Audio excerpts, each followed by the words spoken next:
So here's why the downturn in the housing market that we are experiencing right now, you can't have interest rates, mortgage interest rates, more than double in a short period of time and not expect there to be a slowdown.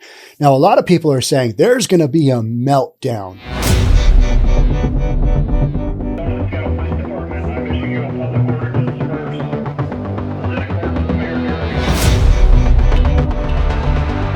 If you've been following my podcast, you know that I own a real estate appraisal company and a real estate brokerage. I'm going to talk today about why this slowdown that we're going to experience in 2022 will be nothing like the meltdown we had that started in 07, 08 and went for, all the way into like 2014. That was a years long process. Wildly different markets. We're going to talk about that today. All right. Before we do, if you're new here, welcome. My name is Sean Reynolds. Like I said, I own a couple of real estate companies. I read the news. I don't read as much housing news as I used to because people don't find it as, interesting as, hey, what happened with that lawsuit at CHOP? They want to hear about that instead. So that's what I do. But I think this is an important enough thing going on in our lives right now where you've got these interest rates. Hey, how does that relate to everything else in the rest of our lives going on? We're going to talk about some of that as well, but primarily housing. Housing has been such a hot topic. The beginning of the coronavirus, we thought, well, there goes that market. We're on a roll.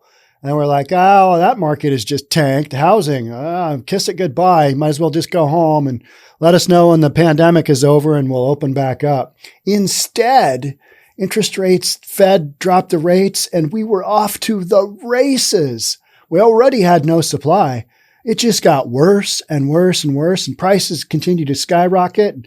Everybody came out of the woodwork and bought a house or remodeled a house or, we got all this Fed money floating through the system and inflation took off. Who would have ever seen that one coming? I mean, you can't place trillions and trillions of dollars, just dump it into the economy and go, I don't really understand the impact of that, but, hopefully it'll get us through the pandemic. We're living right now through the impact of those trillions of dollars just being dumped into the economy. And we want to have more trillions of dollars dumped into the economy? I don't think so. That's going nowhere. Build back better. Yeah, going nowhere. Or going somewhere in a very, very limited capacity. That's kind of my thought. Because right now, the Fed is trying to bump up interest rates. And what they've done is they've bumped up the rates that they lend between themselves, right? The banks, the federal banks. And so that essentially leads to, everybody else in the lending chain raising interest rates.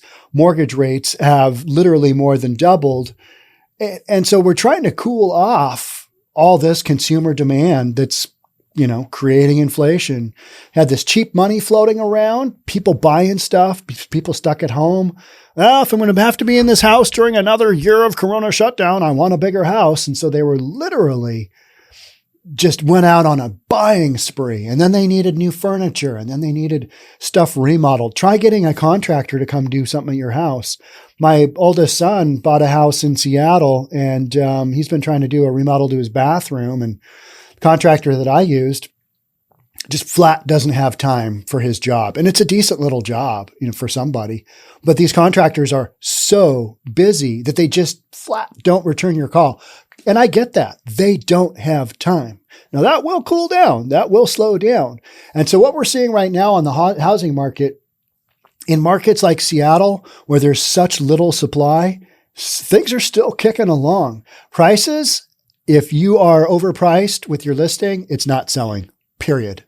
Buyers are just like, okay, I'm paying more on my mortgage already. I can't afford to pay more than this house is worth. I'm going to hold back from making an offer. So properties that used to get, call it 5 offers, are now sitting on the market a little bit longer, and they may need a small price reduction to get them in line with where they need to be. Things that are wildly overpriced, they're not going anywhere. Things that are still priced right, they are still getting multiple offers. It's just not as many as they used to be. If you had 15 or 20 before, now maybe you're getting 2 or 3. You're getting those real serious buyers. And buyers still don't have as much inventory as they should for a normal market being 4 to 6 months of inventory. But we're never going to see that again, in my opinion. We're just not seeing that again. So normal inventory, maybe 2 months. That used to be considered massive, massive shortage of supply. But now 2 weeks in our market is like, oh, well, we got enough for 2 weeks. We're good. Not happening. So the market has changed, and it has changed overnight, and it needed to. You can't have this market going on these psychotic runs forever. You need something to pull it back a little bit. In other states and other regions of the country where they haven't been quite as active with their real estate markets, they are experiencing a pullback. You're experiencing a pullback. That is what happens. Now, the major difference between 2008, Great Recession, and what we're experiencing now is the way that the housing market is situated. We have virtually no supply to have all these prices dropped on that leads to a big downturn. We don't have that supply out there. It is not out there. And also the lending criteria is wildly different now than what it was back in '08, when literally somebody put a mirror up to your nose. That was the mirror test. If you're breathing, you'll get a loan, give you a loan. That's literally liar loan, they used to call them. It started out so drug dealers could park their money in real estate. It was basically a no-doc loan. Don't have to prove anything. Yep, I can afford it. Okay, we'll give it to you. Here's a loan with a low interest rate of whatever over prime. So this is where we sit. We've got a market that is slowing down. And I think what'll happen is we'll have a couple more hard rate hikes by the Fed. 3/4 point pops. Yeah, probably. And then we'll have the slowing because we're in a recession right now. We'll have that recession happen. And then the Fed will go, oh, oops, we overshot this by a little bit. We're going to entertain some 1/4 point decreases to the interest rate at some point in time. I think you will see that happen. Not before we go through a number of months with some pretty hard inflation. Because try explaining inflation to the American public when they're experiencing gasoline going through the roof, cost of their groceries, cost of everything going through the roof, and they're being told, yeah, it's Putin's price hike. Well, that was on gasoline, but we don't really buy that anyway. What about all this other stuff that's going on that is super expensive now? Well, yeah, you just got to be a little pain to get to the other side. You can only spin that so many different directions until the general public goes, I'm going to call BS on all this. And I think that's where we are right now. Whether the public calls BS or not, I think they will. And I think they'll, where you're going to see that? Yeah, the midterm elections. Yeah, interesting. As quickly as mortgage rates are rising, the once red-hot housing market is cooling off. And it's cooled off here in Seattle, definitely. But what's interesting to me is we've never had this kind of rate hike this fast. Normally that would equate to just shutting the market down. Boom, done. By that, I mean no more transactions coming through. I've still got transactions coming through. I actually spent the better portion of this morning calling real estate brokers back who are looking for a new brokerage because Redfin is firing a whole bunch of them, and so is Compass, another big brokerage. They're firing people because their business models, they were a little inflated with overhead. So they're going to flick off some of the debris they don't need, and I'll take those brokers here at Summit Properties Northwest and say, thank you very little. It's just how this market goes, right? But those brokers have deals. They're working on stuff. I'm hearing it. And we've got transactions closing. We had a bunch of transactions close last week. Granted, those are put in the pipeline a while ago, but we've still got stuff going on. People aren't backing out and people are still actively looking at buying. We've still got sellers that are like, hey, I want to catch the tail end of this. Prices are still elevated. Before they maybe do a little readjustment, let's sell. So all of this has people asking, is today's housing market in the same predicament that it was a decade ago when the 07-08 crash caused the Great Recession? And the answer is no, it's not even remotely close. And so people say, well, I'm just going to pick up some great properties because, foreclosure and short sale, that's going to happen. You're not going to see that in this run. Just not going to see that. Will not happen. The short answer is no. America's housing market is in far better health today thanks in part to new lending regulations that resulted from the meltdown. Those rules put today's homeowners on far firmer footing. All right.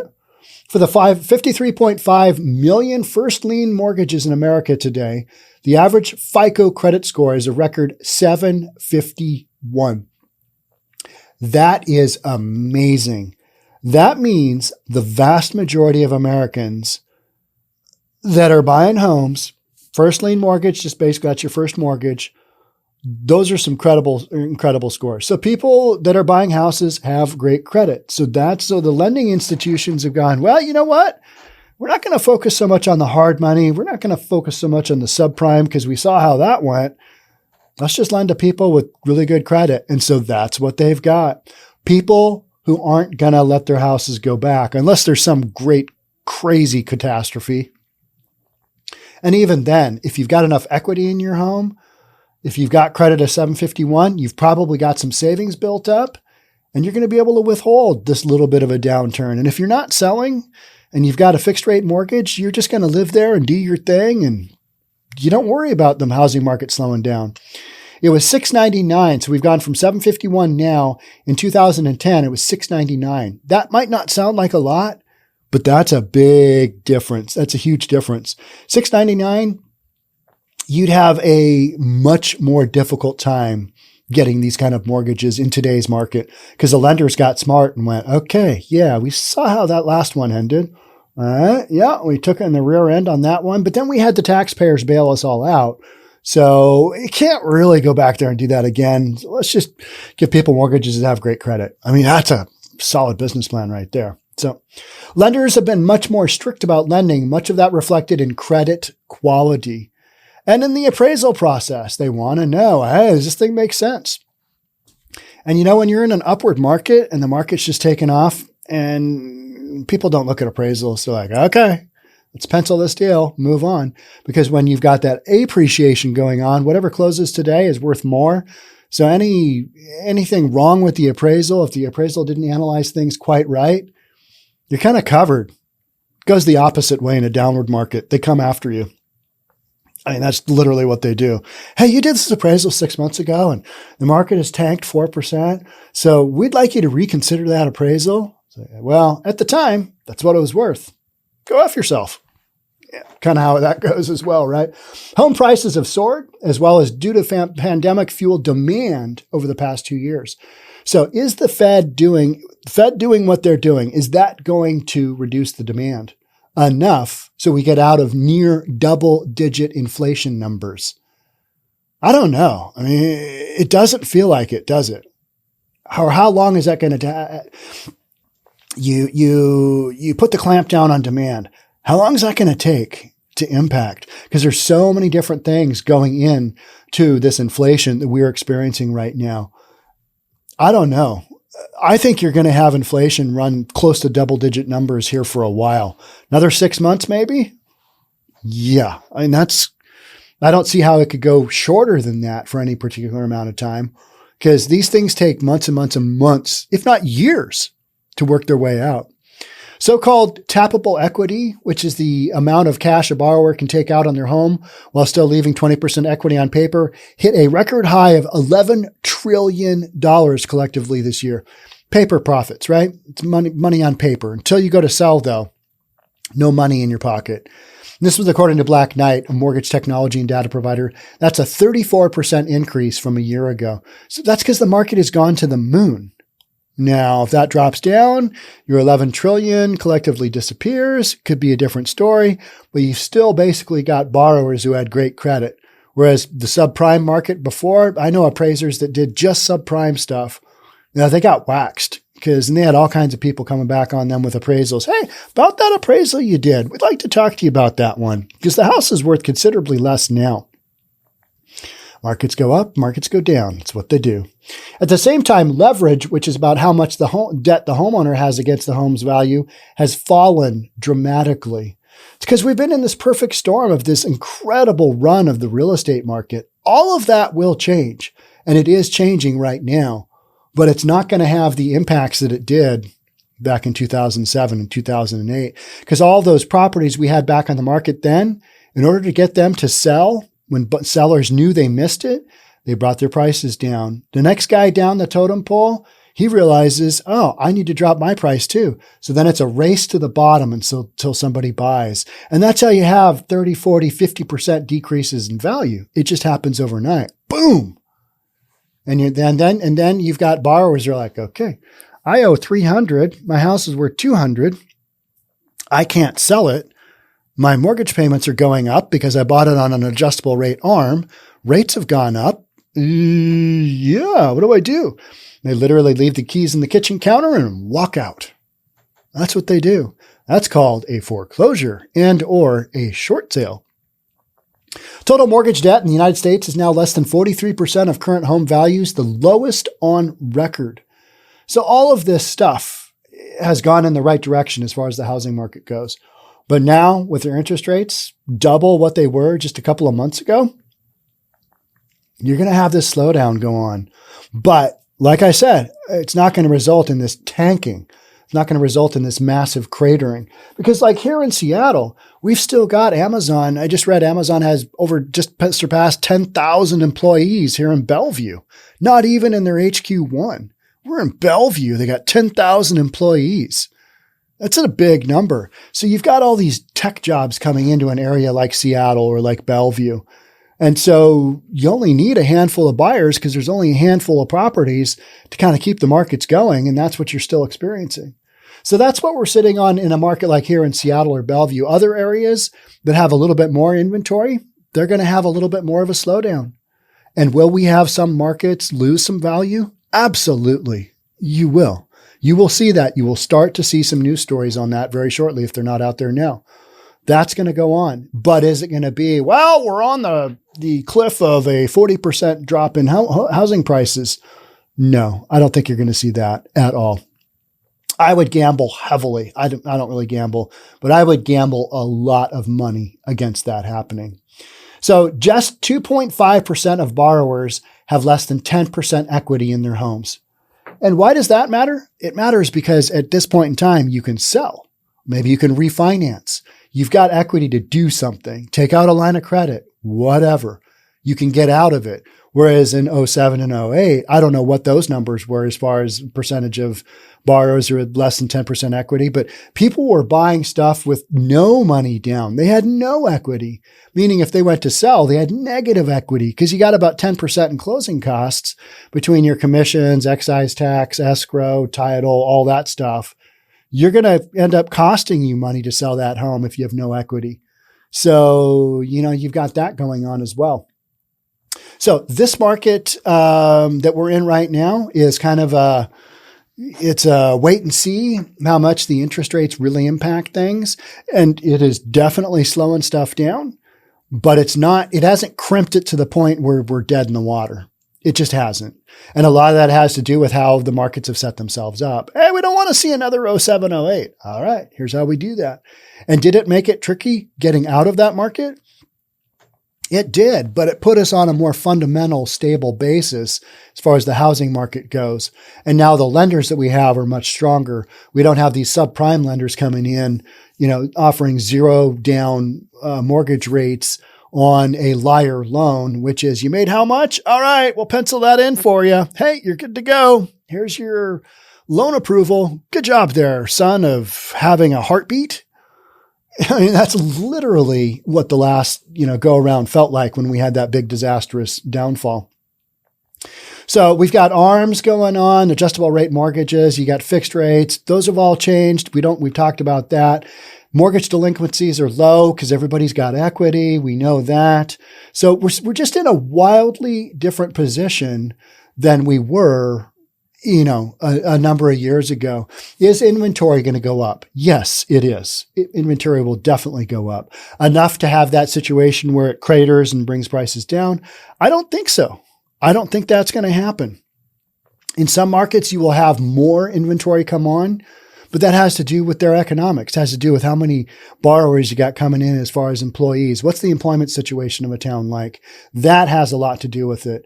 If you've got a town that has a ton of blue collar workers, they're battling some major inflation right now, and you may have a trickier time.